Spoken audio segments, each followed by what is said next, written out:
El tema es tricomoniasis y candidiasis vaginal. Ahí están los objetivos.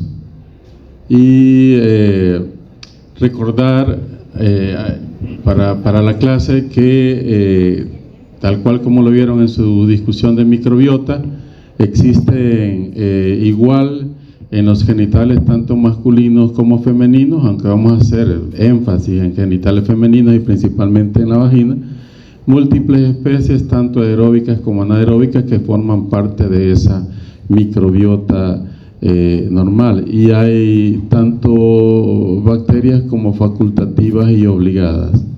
De estas predominan más las anaerobias en una proporción de 10:1.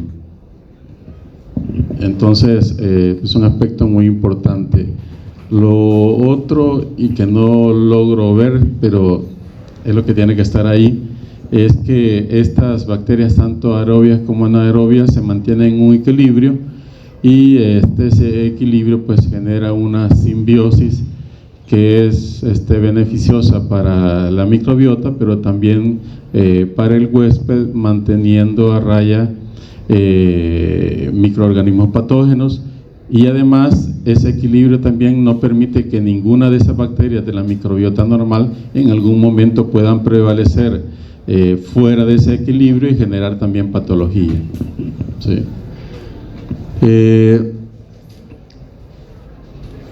Si ustedes observan algunas especies de bacterias que residen en la flora vaginal, tienen acceso también a zonas más altas del aparato reproductor, tienen acceso también a la zona de la uretra. Esto está sucediendo siempre, pero el sistema inmunológico y ese equilibrio, esa simbiosis, mantiene siempre a raya de que esto no genere ninguna patología. Por lo tanto, es importante mencionar que todas esas regiones anatómicas, tanto en hombre como en la mujer, no es estéril, pero la presencia de esas bacterias, que pueden ser aisladas a veces en cultivos o a veces en el urocultivo, como lo veíamos en la clase anterior, no necesariamente significa que tengan una infección activa. Otro aspecto importante a tomar en cuenta es el valor de pH, que esto ya lo manejan ustedes. Normalmente la vagina tiene un valor de pH de 4, 4.5, dependiendo de la edad, eso puede ir cambiando, pero normalmente ese pH tiene esa acidez.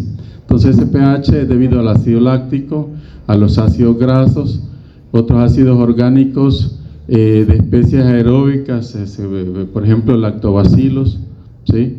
Otras bacterias también aportan ácidos producto del catabolismo proteico, es decir, que esa acidez de la vagina no está dada por una bacteria, como lo piensa la mayoría de forma errónea, que piensan que los lactobacilos son los que mantienen esa acidez. No, la acidez de la vagina es dada por el conjunto de la microbiota, y todas contribuyen en mayor o menor medida, y siempre y cuando estén en ese equilibrio de simbiosis van a mantener ese pH entre 4 y 4.5, que no permite que bacterias patógenas puedan alojarse.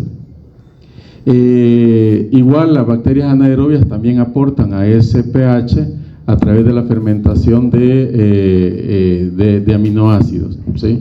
O sea, generando productos fermentables a partir de catabolismo de aminoácidos. Es importante la presencia en las células epiteliales de glucógeno, lo que permite la producción de ácido láctico. Aquí hay unos datos, no sé por qué cuando quiere esto funciona y cuando no funciona.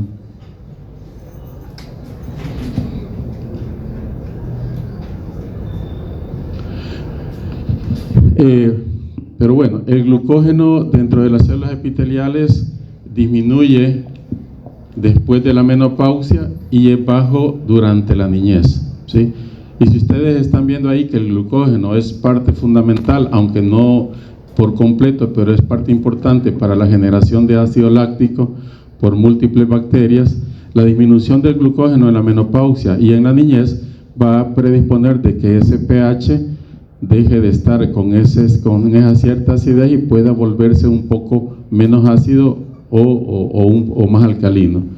Las mujeres posmenopáusicas que no reciben reemplazo hormonal, o las niñas que tienen baja concentración de glucógeno, pues tienen una disminución en la concentración, por ejemplo, de bacterias como lactobacillus, y por lo tanto producen menos ácido, ¿sí?, en comparación con las mujeres en edad reproductiva, que es donde vamos a ver ahorita los cuadros más importantes. Esto conlleva aumento del pH de la vagina y por lo tanto, al perder esa acidez, predispone a que patógenos como los que vamos a ver ahorita, que realmente uno de ellos es oportunista, el otro es patógeno, pero esta alteración del pH junto con otros factores son la base fundamental para que se generen esas enfermedades, ¿sí? Esos otros factores que pueden alterar la ecología de la microbiota y predisponer a que otras especies que no residen normalmente en ese lugar puedan llegar y establecerse como una infección. Es uno de esos aspectos más importantes, el ciclo menstrual, ¿sí?, que tiene mucho que ver con la tricomoniasis, que vamos a ver a continuación. Cada vez que se da el ciclo menstrual, ¿sí?, sobre todo durante los primeros días del ciclo, se da un cambio transitorio de la microbiota, ¿sí?, y se supone que este cambio de pH y de ese microambiente está relacionado con los cambios hormonales que se dan al principio de la menstruación. Igualmente, el líquido menstrual, el sangramiento, el desprendimiento del endometrio predispone a la proliferación con mayor prevalencia de algunas bacterias de la microbiota normal, debido a que esa es una fuente más rica en nutrientes para varias especies bacterianas, y algunas pueden proliferar en mayor medida por sobre las demás, ¿sí? Entonces existe una relación importante entre menstruación e infección. Por ejemplo, aquí les traigo los de la gonorrea. ¿Ya vieron gonorrea? No, sí, ya vieron. Entonces, les han de haber mencionado en la clase de gonorrea que las mujeres tienen síntomas, ¿sí?, de infección gonocócica aguda en la parte alta del aparato reproductor, pero típicamente cuando están menstruando o acaba de concluir la menstruación. Después de que pasa la menstruación, unas semanas después, normalmente las mujeres son asintomáticas a la gonorrea, ¿sí?, son asintomáticas, ¿ya? Y esos síntomas solamente se exacerban durante la menstruación, ¿de acuerdo? Entonces, eso tiene a la luz un factor muy importante por parte de la menstruación.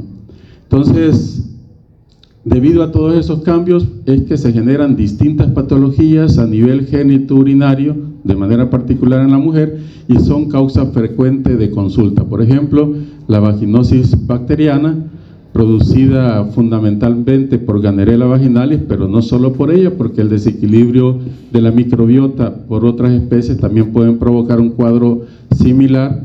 La vulvovaginitis por cándida, sí, que la vamos a ver el día de hoy, y la vaginosis producida por tricomonas vaginales. Son de las causas más frecuentes de consulta ginecológica. Hay otras, pero estas son como las más frecuentes. Vemos que en el caso de la vulvovaginitis o vaginosis en mujeres, las causas son diversas, ¿sí?, pero bien delimitadas. En el caso puede ser cándida, pueden ser tricomoniásica, puede ser la vaginosis bacteriana o otro tipo de vulvovaginitis que no tienen que ver con Gardnerella, que puede ser Streptococcus galeacte y otras bacterias que pueden provocar una vaginitis o una vaginosis de tipo bacteriano, ¿sí? Aquí estamos hablando de una mujer en edad fértil, pero por ejemplo en menores de 14, 12 años la situación se complica bastante y es frecuente que les vaya a consultar la madre con su niña de 10 años, mire, mi niña tiene flujo y todo. Entonces ahí se vuelve más complejo el tema del flujo, ¿sí? Tiene a la base lo que ya les expliqué, cambio de pH, sí, disminución de esa acidez, pero se complica. Entonces podemos ver si hay vulvovaginitis en niña con o sin sangrado, y además al examen microbiológico podemos ver si hay alteración de la microbiota normal. También pueden haber patógenos respiratorios que puedan haber llegado a colonizar la vagina, que pueden estar provocando ese flujo. Pueden haber patógenos de origen entérico, pero también a la luz una serie de bacterias que normalmente no deberían de estar ahí si no es por abuso sexual. Entonces el tema del flujo en las niñas es diferente a lo que vamos a estar viendo durante la clase. Es un tema que se aborda y que es todavía más complejo, pero que tiene a la luz también parte del abuso, donde podemos encontrar Neisseria, clamidia, tricomona, etc.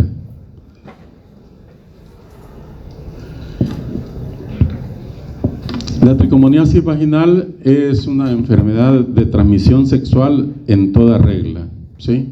Es curable, es la más frecuente y prevalente a nivel mundial, y OMS reporta todos los años millones de casos, ¿sí?, en todos los países del mundo, aunque la prevalencia se modifica en distintos países por la cultura, costumbres, el momento de inicio de relaciones sexuales, la población estudiada, si es una población de bajo estrato socioeconómico, si es una población con mayor educación. Es decir, la prevalencia varía notablemente en cada país, incluso dentro de cada país, de acuerdo a la población a la que se estudie, pero en general la prevalencia se estima que puede ir del 3 hasta el 74%. Vean que hay prevalencia sumamente alta, y en hombres puede ir del 5 al 29%. La incidencia igual se comporta de forma similar en ambos sexos. Los factores de riesgo, quizás no el único, pero uno de los más importantes, los múltiples compañeros sexuales, especialmente compañeros no estables, es decir, aquellas relaciones fortuitas y que sean múltiples, es uno de los factores más importantes. También hay mayor prevalencia en aquellas pacientes que tienen antecedentes de infecciones por herpes, sobre todo herpes tipo 2, tienen antecedentes de VIH, sífilis, ¿sí?, y candidiasis, gonorrea, etcétera. Vaginosis bacteriana por Gardnerella, es decir, cuando hay antecedentes de todo esto, aumenta la prevalencia de tricomoniasis vaginal, porque de alguna forma esto está relacionado con la promiscuidad en mayor o menor medida. Algunas profesiones, por ejemplo, los comerciantes de sexo, los drogadictos, los encarcelados, y este punto es controvertido, las mujeres jóvenes, porque por supuesto en teoría tienen una vida sexual activa, quizás con bastante ánimo, pero con poca educación para ese tipo de relaciones, es decir, sin tomar las medidas de precaución. Igual la tricomoniosis se ha asociado a problemas durante el embarazo, a ruptura prematura de membrana, parto prematuro, recién nacidos de bajo peso, ¿sí?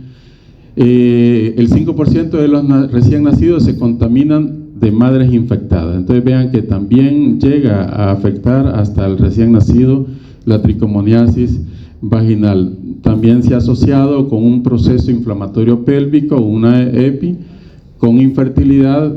El tener tricomoniasis vaginal es un factor de riesgo también que predispone a adquirir otras ITS como las que mencioné aquí arriba, es decir, que allí hay una relación bidireccional como factores predisponentes entre estas infecciones y la tricomoniasis y viceversa, ¿sí?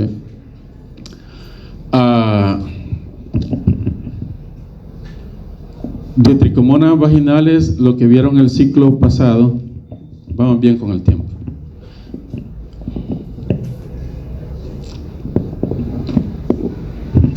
Bueno, no sé lo que vieron, pero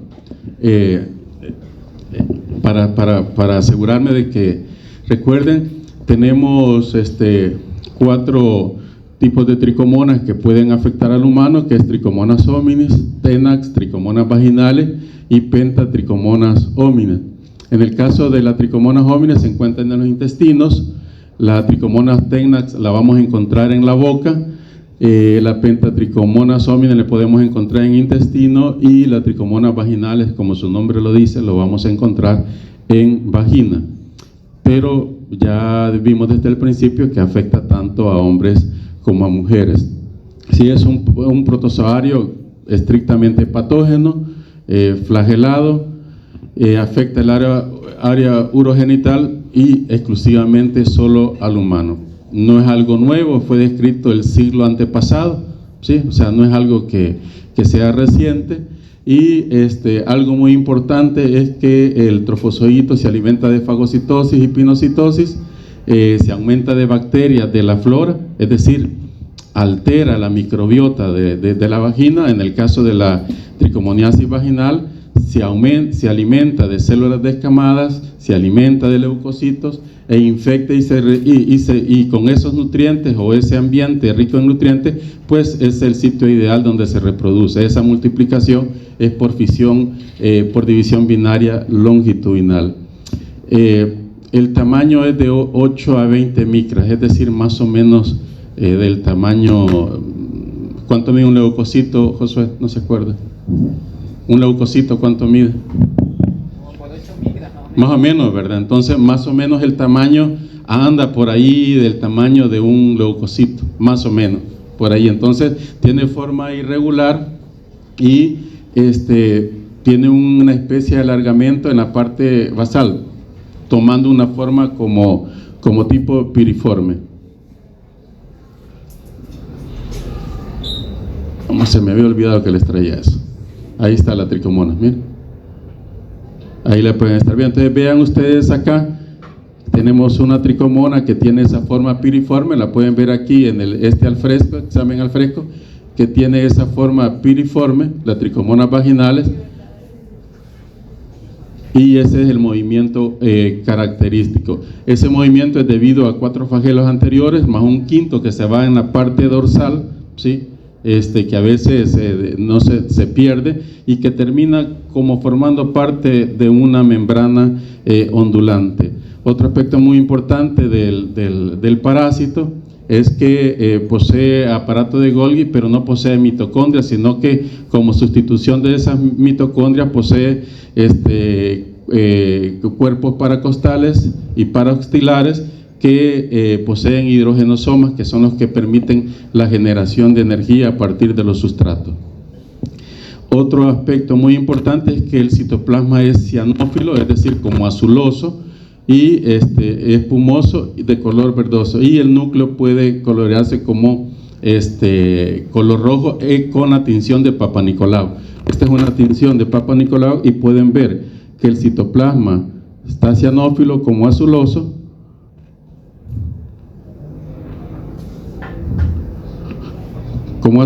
y el núcleo está rojizo, de acuerdo, en la tinción de Papa Nicolau. Aquí otro aspecto muy importante que no está ahí, pero creo que está en la siguiente diapositiva, es su capacidad de adherencia a las células epiteliales, por lo cual es uno de sus mecanismos de patogenicidad.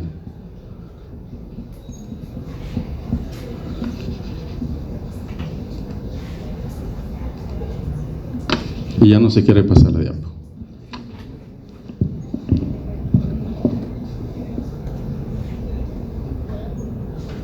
Ahí está. Bien, otro aspecto muy importante. La tricomoniasis tiene un cuadro clínico fluctuante, por decirlo de esta forma. Incluso puede llegar a ser una infección crónica. ¿Y por qué digo que es fluctuante? Porque el pH de la vagina no es como el ambiente idóneo para tricomonas vaginales. Entonces, cada vez que el pH se vuelve ácido, tricomonas vaginales ya no puede subsistir, pero normalmente en las mujeres infectadas se va a estar moviendo de vagina a uretra, y cuando las condiciones de la vagina vuelven a ser idóneas, regresa a la vagina, es decir, puede estar generando ese proceso de movimiento y de reinfección entre vagina y la uretra. Ya veíamos al principio que previo a la menstruación o los primeros días de menstruación, el pH aumenta hasta 7.5. Es un pH que es idóneo para el parásito y por lo tanto en ese momento, en ese periodo es el que prolifera más. Luego de finalizar el periodo, el pH paulatinamente regresa a 4, a 4.5 debido al restablecimiento de los lactobacilos que previamente fueron lavados de forma mecánica por la menstruación. Entonces, eso propicia que Trichomonas durante el periodo menstrual se multiplique más y por lo tanto se exacerben los síntomas, ¿sí? Así les van a llegar las pacientes que cada vez que tienen menstruación van a decir que tienen un flujo fuerte, que tienen dolor, incluso van a decirles que durante la menstruación tienen más prurito, sin más escozor, y ahí que la menstruación sale como no normal, no miren, no es el color rojo normal, sino que sale como chocolate con mal olor. Entonces les va a explicar que durante la menstruación se exacerban eso y es por el cambio de pH que Trichomonas vaginales pues aumenta su multiplicación durante ese periodo. Como les decía al principio, uno de los factores de patogenia es la capacidad de adherirse firmemente a las células cérvico-vaginales, interfiriendo también con el metabolismo de estas células, provocando normalmente su muerte a través de la producción de toxina, ¿sí? Esa muerte, esa necrosis de tejido contribuye bastante también a ese proceso mal olor.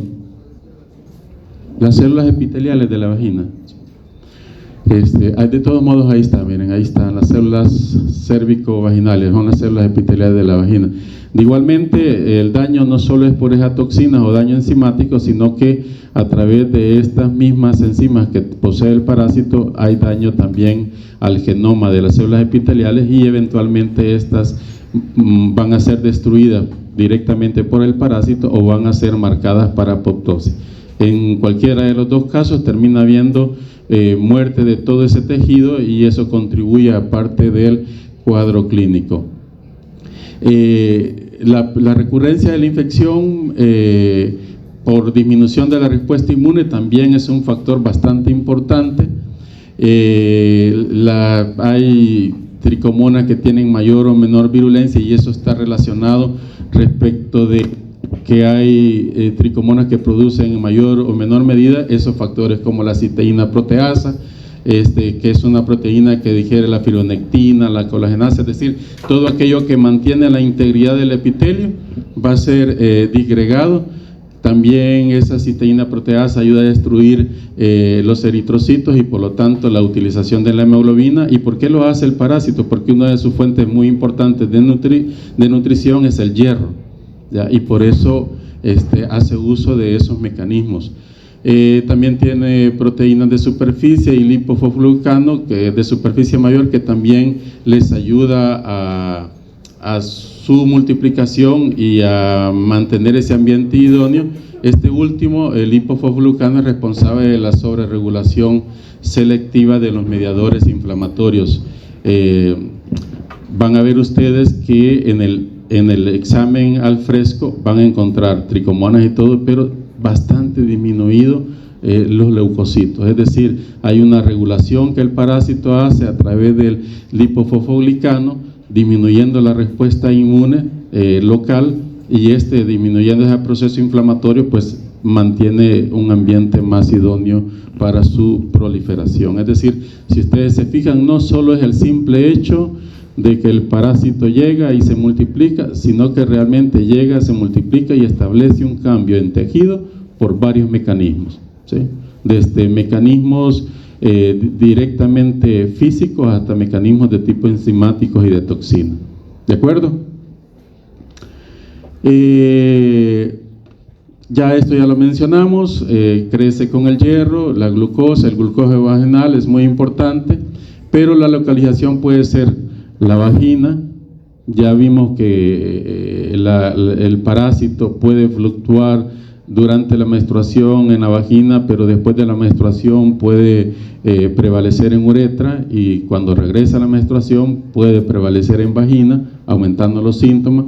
Puede estar también en las glándulas periuretrales, las glándulas de Bartolino en la mujer. En el hombre, de igual forma, puede estar en la uretra, en la próstata, en las vesículas seminales, en el surco balano prepucial, es decir, que también el hombre es igualmente afectado. Lo único que cambia es la frecuencia y la prevalencia con la que pueden darse los casos de hombres respecto a las mujeres.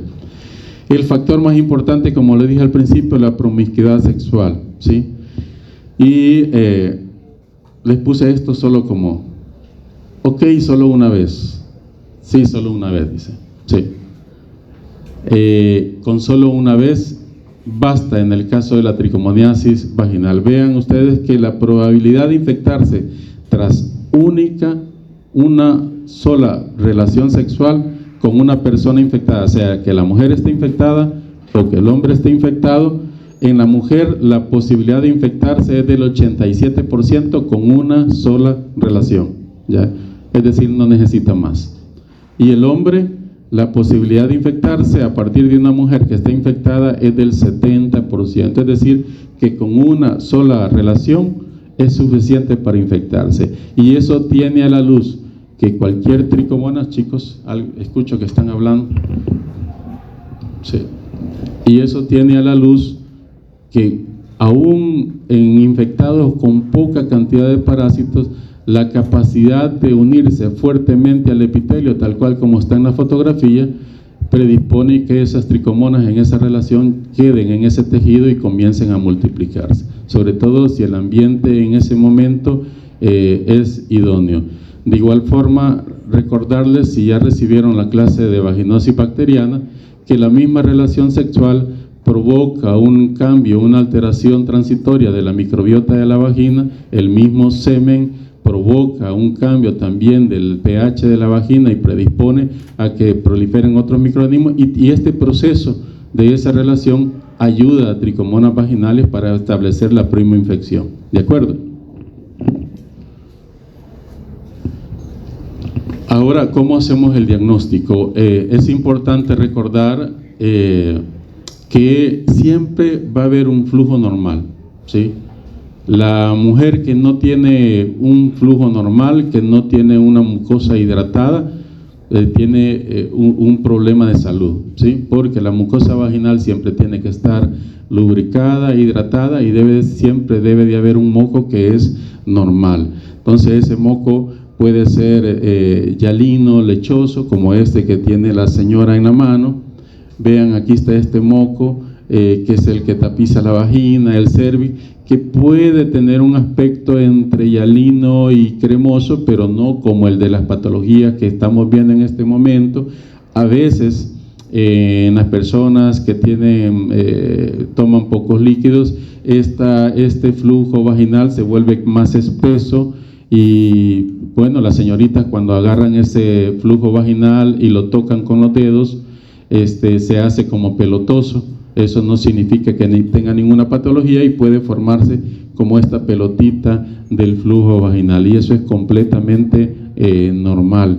Igual forma puede haber este otro líquido blanquecino que pudiera simular una candidiasis vaginal, pero tiene que ser un líquido que siempre ha tenido la persona, que no genera síntomas, no tiene que tener mal olor, y por lo tanto es parte del flujo normal.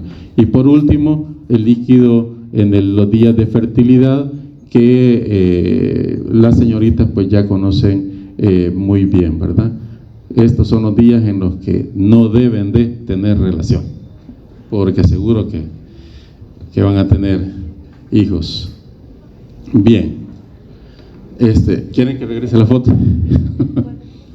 Vaya, aquí está. Así tiene que ser. Si el flujo está así, si el moco está así en el día después de los días después de la menstruación, 5, 6, 7 días, y el moco está así, está bien fértil, ya, seguro embarazo, ahí, con una única vez, ya, con una única vez.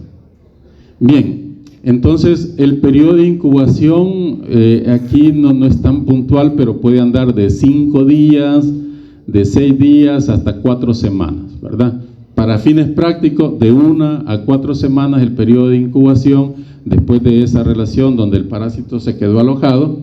Después del periodo de incubación puede haber prurito, escozor, o sea, quemazón en la zona genital, en la zona vaginal o vulvar. Puede haber dispareunia y esa es una causa frecuente de consulta. Puede haber prurito, escozor o quemazón, y al momento de la relación sexual va a haber dolor, ya dolor agudo. Va a haber disuria. Recuérdense que la infección no se queda solo a nivel de vagina, sino que fluctúa en mayor o menor medida entre vagina y uretra. Puede haber dolor pélvico cuando la infección accede a estratos más altos, esto en la mujer.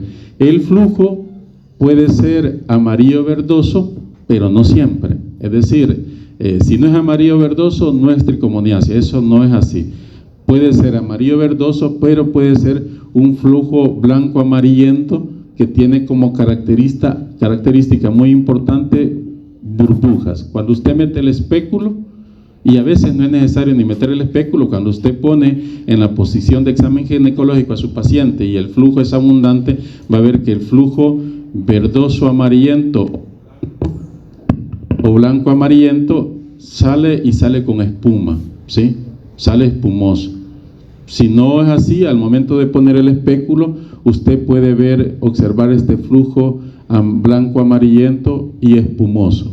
Vean, acá tienen dos casos de tricomoniasis vaginal que tienen grado variable de esa característica espumosa. Ahora bien, si no es espumoso, tampoco quiere decir que no sea tricomoniasis, ¿de acuerdo?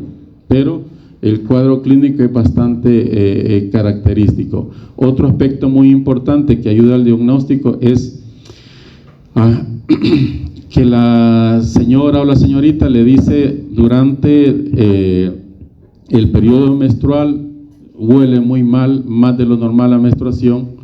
Durante el periodo intermenstrual el flujo huele mal, pero durante la menstruación huele peor, ¿sí? Entonces es un aspecto muy importante. El cérvix va a estar enrojecido, ¿sí? Puede haber hemorragias puntiformes como estas, y esto le da un aspecto a un cérvix de fresa, que no es tan frecuente, pero puede estar desde el 5 hasta el 10% de los pacientes. Usted mete el espéculo y va a encontrar ese cuadro. Entonces, este es cérvix de fresa. El examen al fresco se hace con solución salina y se pueden observar los parásitos hasta en un 70 y 80%, y eso sería suficiente para hacer su diagnóstico. En el hombre igual, la diferencia es que la secreción uretral es bastante escasa, ¿sí? Puede haber infección asintomática hasta en el 50% de los hombres, es decir, que puede ver que el hombre o su pareja está normal, que no está enfermo, pero puede tener tricomona. El semen tiene alta concentración de zinc, que esto de alguna forma ayuda a neutralizar el parásito, y por eso el hombre muchas veces es asintomático y no presenta esta secreción, ¿ya? No presenta esta secreción, más no significa que no tenga el parásito o que no lo pueda transmitir, ¿sí? Entonces el hombre puede no estar consciente de que esté infectado y transmitir la infección a otra persona. Los síntomas son disuria, ¿sí? Deseo frecuente de orinar. Inmediatamente después de haber orinado se queda con esa sensación de quemazón y que quiere volver a orinar. Pues en ocasiones el parásito puede avanzar a órganos internos y provocar prostatitis y epididimitis, ¿de acuerdo? El diagnóstico se hace a través del estudio del flujo vaginal, de secreciones prostáticas o flujo uretral. Sí, el examen se puede hacer examen microscópico, tinciones permanentes, cultivo, serología, detección de anticuerpos por inmunofluorescencia, o puede hacerse biología molecular.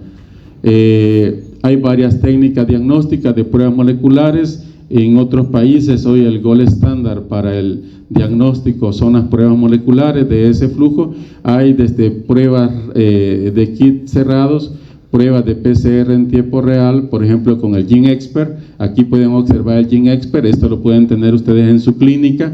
Solo compran el kit, hay aparatos que traen para 2 espacios, para 1 espacio. Este es el GeneXpert 2 que tiene para 2 espacios, pero hay los laboratorios que utilizan GeneXpert pueden comprar aparatos que tienen hasta 10 espacios de esto.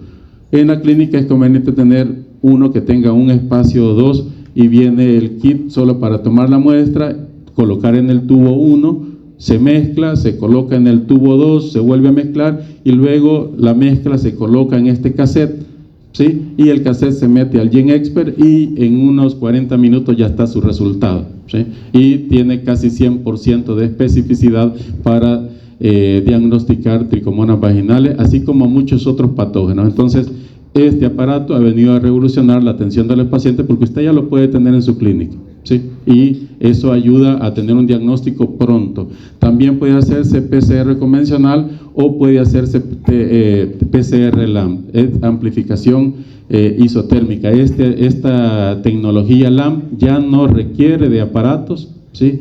Ya no requiere de aparatos, pero sí requiere de que sea realizada en un laboratorio porque lleva un proceso un poco más largo, pero en 2 horas ya se tiene resultado con esta tecnología LAM, que es una amplificación isotérmica que puede ser de 2 tipos, o por formación de turbidez en el tubo, y uno puede decir cuáles son los positivos y cuáles son los negativos al patógeno que estamos buscando, o por fluorescencia.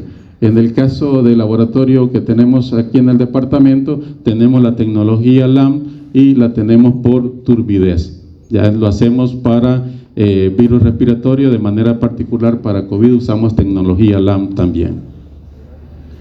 La prevención, bueno, siempre preparado, ¿verdad?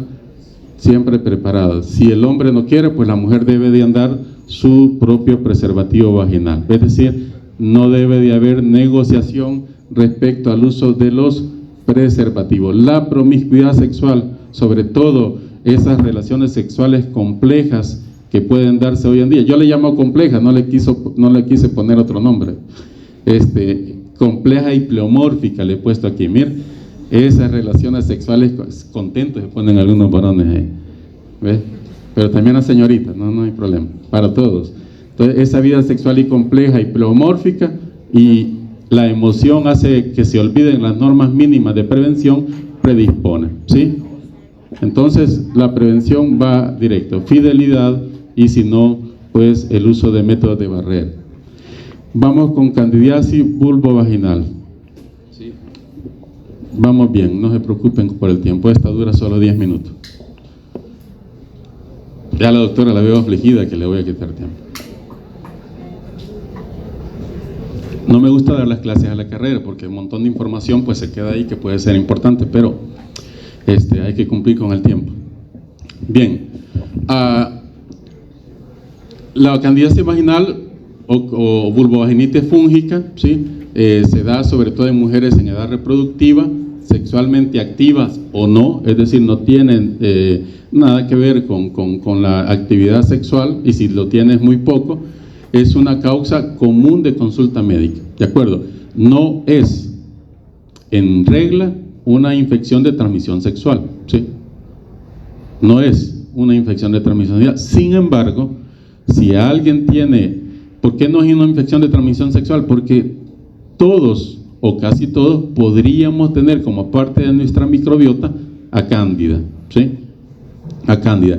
Sin embargo, cuando está proliferado más allá de lo normal como parte de esa microbiota y las relaciones frecuentes con alguien que tiene esa alteración, puede predisponer a adquirir mayor cantidad de cándidas y poder también presentar cuadros de candidiasis vaginal.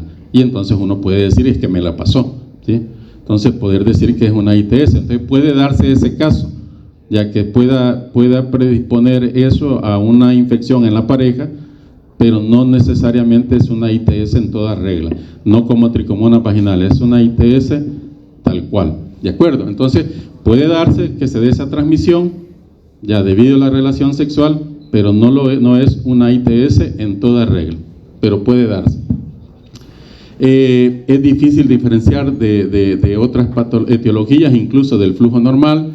El 15% de mujeres, por ejemplo, están colonizadas con Candida albicans y el resto están colonizadas por otras cándidas, es decir, La cándida es sumamente abundante, que se acuerdan en la clase del siglo pasado, es un hongo dimórfico como parte de la microbiota vaginal y no provoca síntomas, pero también tenemos cándida y son, por ejemplo, las cándidas del complejo Candida albicans, Candida albicans sensu stricto, Candida dublinense y Cándida africana. Estas son las que en mayor medida podrían estar provocando la candidiasis, pero hay otras candidiasis, otras cándidas que también pueden provocar el cuadro.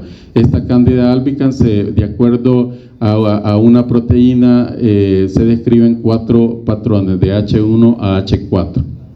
¿Sí?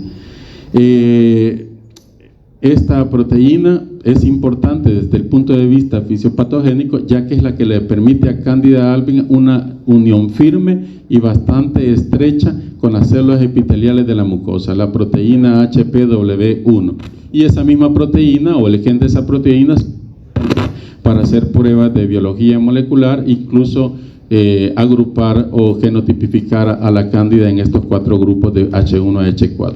Tenemos otras cándidas como Cándida truplicalis, glabrata, paralopsis, etcétera, que también pueden provocar cuadros de candidiasis vaginal. El reservorio es el humano, ¿sí?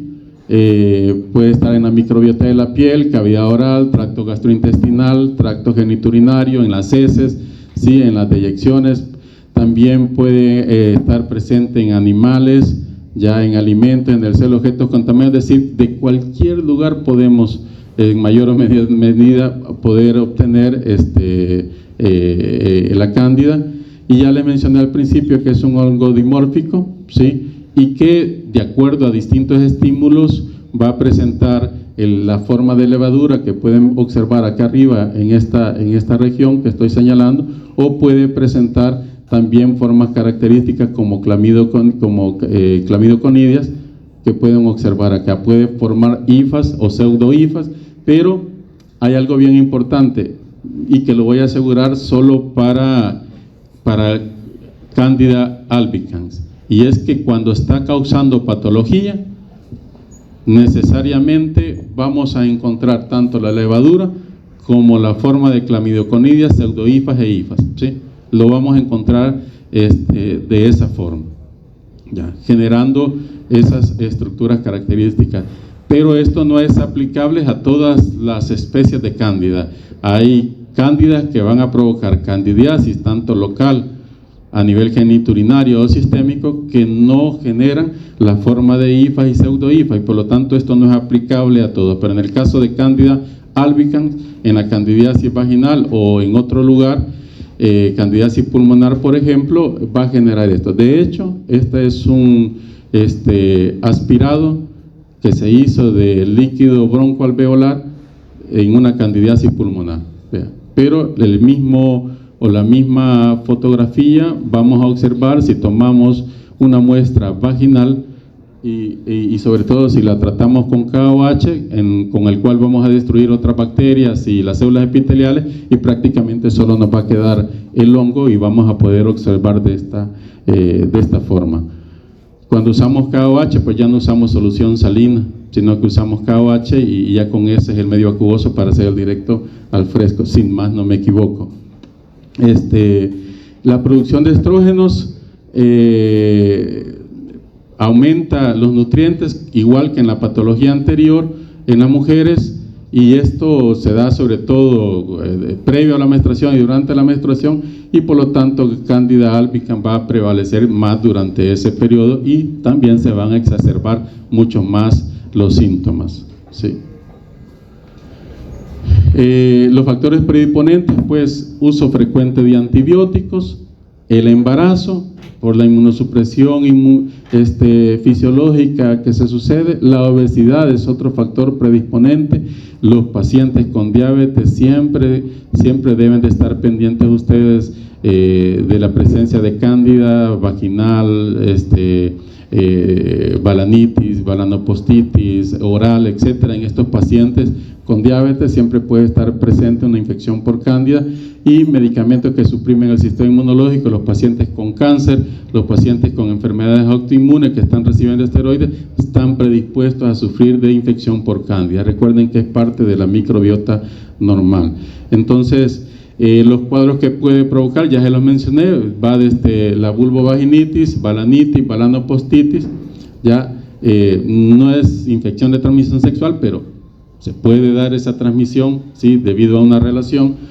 Y además, algo muy importante en cándida es que no solo estos son los cuadros importantes, la candidiuria, es decir, el establecimiento de cándida en la mucosa uretral es sumamente importante, ¿sí? Y esto se da de igual forma en ambos sexos y es más prevalente en inmunosuprimidos, en neonatos o en ancianos hospitalizados. Es decir, que debemos de pensar en cándida también como parte de la etiología de las infecciones del tracto urinario, ¿sí?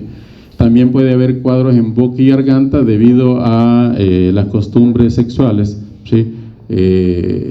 Puede predisponer a eso. Vean, aquí tenemos una candidiasis vaginal y una balanopostitis.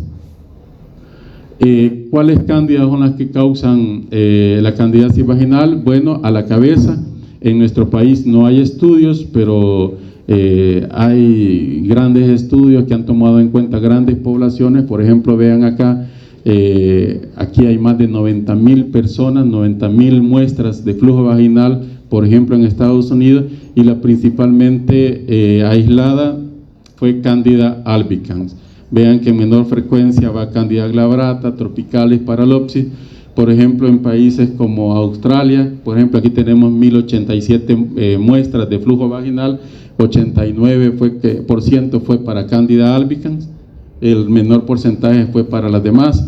Y entonces tenemos aquí la India, por ejemplo, un estudio de 215 flujos vaginales, el 47% fue Cándida y el porcentaje fue casi similar en glabrata. Vean que el porcentaje puede modificarse de las cándidas que van a estar provocando la candidiasis vaginal, pero en general es Candida albicans ya la que provoca eso. Pero recordemos que cuando hablamos de Candida albicans estamos hablando del complejo Candida albicans, ¿sí?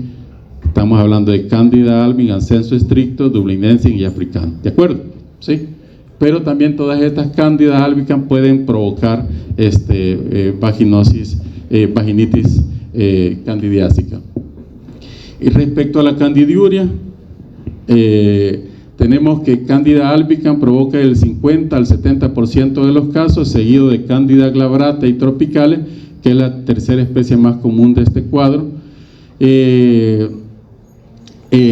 En las infecciones nosocomiales, en los pacientes que están hospitalizados, sobre todo pacientes ancianos, son cándidas que no forman parte del complejo Candida albicans, las que más frecuentemente se aíslan.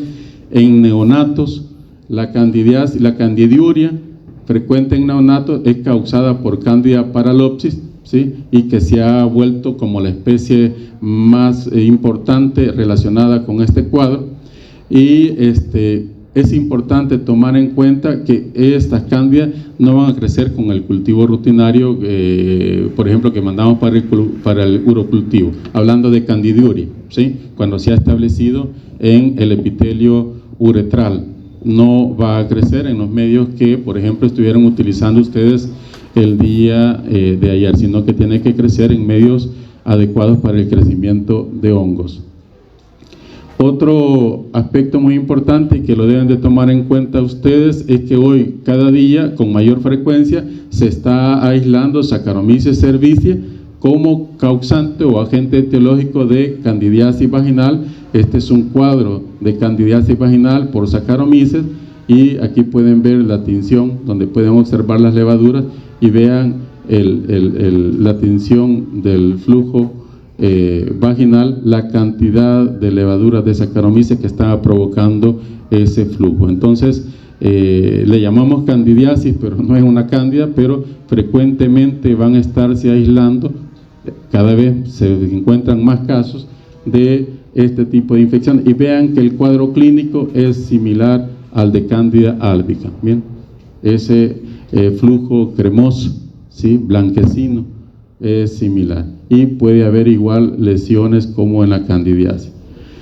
El cuadro clínico es similar, el que provocan casi todas las especies de cándida. Va a haber un flujo blanquecino, grumoso, ¿sí?, similar al yogur, Ya, ahí recuérdense del yogur, y si ustedes son acuciosos y al momento de hacer su examen con un bajalengua agarran parte del flujo, lo van a ver, el aspecto va similar al yogur, por supuesto el yogur normal sin sabor ni nada, ¿verdad? Sí, no que el normal va a ser similar al yogur. Va a haber prurito en grado variable, llega al extremo que altera la vida de la persona. La mujer tiene que andarse rascando durante todo el día, igual el hombre, porque ese prurito puede ser muy intenso. Puede haber escozor, es decir, quemazón, una sensación de quemazón en genitales. Puede haber disuria. Ya acordamos de que la infección por cándida no solo afecta a la mucosa vaginal o la balanopostitis, sino que puede haber afectación de la uretra y establecimiento del hongo en la uretra, ¿sí? Y puede haber, por tanto, candidiuria, y eso va a provocar que haya disuria, que dolor o ardor al orinar. Va a haber dispareunia, es decir, que cuando la estén teniendo relaciones sexuales, el dolor va a ser a veces bastante intenso en la mujer. Igual el hombre con candidiasis va a tener quemazón y dolor durante la relación sexual. Y la vagina puede estar bastante eritematosa, como pueden observar en todas las fotos. Aquí en esta, sobre todo en esta y en esta, pueden observar el flujo que es similar al yogur. Aquí tenemos candidiasis por distinta. Esta es una candidiasis por Candida albicans, esta es una candidiasis por Candida albicans y Cruzei, es decir, que puede haber coinfecciones. Vean que aquí se aislaron dos cándidas en este flujo vaginal. Aquí tenemos una candidiasis por Candida glabrata, y aquí tenemos una candidiasis típica por Candida tropicalia. Entonces vean que la etiología es variable, ¿sí? Pero que epidemiológicamente la mayoría de los casos, como veíamos en la tabla anterior, la gran mayoría van a ser provocados por especies del complejo Candida albicans. Igual que en la tricomoniasis, pueden haber casos que se pueden complicar. Ya veíamos en la tricomoniasis que puede ascender la infección, provocar procesos inflamatorios pélvicos o provocar alteraciones durante el embarazo, aborto, parto prematuro, bajo peso al nacer, etc. Igual la candidiasis puede complicarse. Los síntomas graves de que una candidiasis se está complicando, es decir, que no se le ha dado el manejo adecuado. No se le ha dado el manejo adecuado, es de aquí funciona en el pantalón. Ya no funciona. Es el enrojimiento extendido, es decir, que ya no va a haber usted solo una región que va a estar enrojecida o con flujo, sino que va a haber toda la vagina, todo el cervix, y la región vulvar va a estar intensamente eritematosa. Va a haber inflamación, va a haber edema. Si van a observar ustedes edema en la vagina, en la región vulvar, incluso en labios. Va a haber el prurito, va a ser más intenso, a tal punto que tan intenso es que la mujer o el hombre, pero sobre todo los cuadros en mujeres, se va a rascar tanto fuera como dentro de la vagina y va a desgarrarse. Van a haber lesiones graves, van a haber desgarros, grietas o llagas provocadas por el rascado. También se va a considerar como candidiasis complicada cuando se tienen 4 o más candidiasis en un año, y la candidiasis en embarazo, en la diabetes descompensada, en inmunosuprimidos o VIH se considera también una candidiasis complicada y debe manejarse como tal. Los síntomas de la balanitis son similares. Va a haber eritema, rash, sensación de quemazón, aumento de la sensibilidad, es decir, dolor. Va a haber pequeñas erosiones o induraciones debido al rascado, y la piel del pene puede tener un aspecto, sobre todo a nivel de glande, un aspecto vidrioso, ¿sí? Y en ocasiones van a encontrar secreciones blanquecinas, pero no siempre, ¿sí? Sino que va a ser el cuadro. Normalmente, debido al rascado y a ese proceso inflamatorio y el flujo que va a generar el proceso inflamatorio, puede haber infecciones bacterianas sobreagregadas que nos pueden esconder la candidiasis y nosotros tratarlo como una infección bacteriana, pero realmente es una candidiasis la que está afectando. El diagnóstico lo vamos a ver en la siguiente lámina. Acá el diagnóstico pues se va a hacer clínico, ¿sí? Clínico, no va a mandar usted para diagnóstico de laboratorio, va a dar tratamiento de acuerdo al cuadro clínico que les he explicado. Sin embargo, se van a dar cuenta que muchas veces la persona va a regresar después de los 7 días o 14 días de tratamiento. Incluso aquellos que van a ser médicos que para asegurarse que su paciente se cure le tiran un solo escopetazo, es decir, que no solo le tiran a cándida, sino que le van a tirar a tricomonas y van a dejarle metronidazol, ketoconazol, le van a dejar antiinflamatorio, le van a dejar de todo para que se cure de todo, dice. Pero a la semana o a los 15 días la paciente va a estar de nuevo en su consultorio. Mire, doctor, sigo con el flujo, sigo con los síntomas, ¿ya? Entonces, resulta ser que muchas de estas cándidas del complejo Candida albicans o las cándidas no del complejo Candida albicans tienen resistencia a los imidazoles, ¿sí? A los imidazoles, tanto los de primera como segunda generación va a haber resistencia. Entonces es importante en esos casos referir la muestra al laboratorio para poder realizar un directo al fresco, ya con solución salina o KOH, que puedan ver las características que le mostré en la fotografía. Bueno, aquí está otra fotografía donde están esas características, que puede hacerse cultivo también, aunque cuando se hace cultivo, por ejemplo en Saburó, solo vamos a poder decir que es cándida, no vamos a poder decir si es Candida albicans y todo. Puede hacerse la prueba del tubo germinal también, que nos puede ayudar para el diagnóstico. Esta prueba es una prueba bastante simple, que entre lámina y laminilla se coloca clara de huevo, se inocula la muestra y a veces hay libros que dicen que 24 horas, es tan rápido como a las 2, a las 4, a las 6 horas ya puede usted observar al microscopio crecimiento en esa prueba del tubo germinal, y lo único que no le va a decir de forma específica qué especie de cándida hay. Hay medios colorímetros, medios de cultivo con derivaciones de color que le pueden ayudar a discernir la especie, ¿sí? Entonces todo ese diagnóstico puede hacerse, y es importante que ustedes envíen al laboratorio, no solo para que les digan qué cándida es, sino para que le hagan la sensibilidad al antibiograma. Vean que sobre todo para los triazoles, que son los imidazoles que tienen amplio espectro, como fluconazol e intraconazol, que son los que más se utilizan para candidiasis vaginal, deben de hacer o pedir al laboratorio que les haga el antibiograma. Si ya ustedes fracasaron con el tratamiento, no deben de seguir intentando, porque lo hicieron con fluconazol y entonces hoy van con intraconazol, ¿sí? O sea, no van a seguir intentando. Si ya fracasaron es porque hay cierto grado de resistencia. Lo mejor es saber la susceptibilidad de esa cándida a estos imidazoles, ¿sí? Creo que esta es la última. Vamos a ver. Sí, cabal. 3 minutos antes. Gracias, chicos. ¿No hay preguntas? Bueno, si no hay preguntas, los dejo con la doctora. Vaya, doctora, faltan 3 para las 10, así para las 9.